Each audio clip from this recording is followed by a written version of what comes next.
8,12,00,000 रुपयांच्या रस्ते विकास प्रकल्पाचा भव्य भूमिपूजन सोहळा। रिसोड तालुक्यातील व्याड ते चिखली रस्त्यांची स्थिती अनेक वर्षांपासून खराब होती।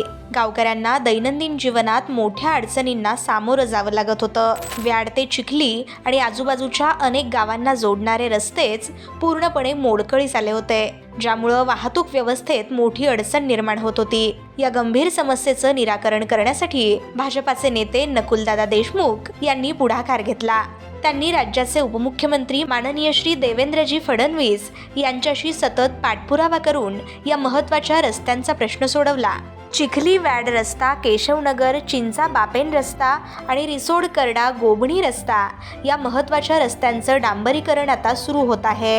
या महत्त्वपूर्ण प्रकल्पामुळे फक्त रस्त्यांची सुधारणा होणार नाही, तर तालुक्याचा सर्वांगीण विकास होईल। या प्रकल्पामुळे गावांचा विकास आणि प्रगतीचा मार्ग आता अधिक खुला होणार आहे। नकुलदादा देशमुख यांच्या पुढाकारामुळे आज गावकऱ्यांच्या जीवनात नवा दिवस उजाडतोय।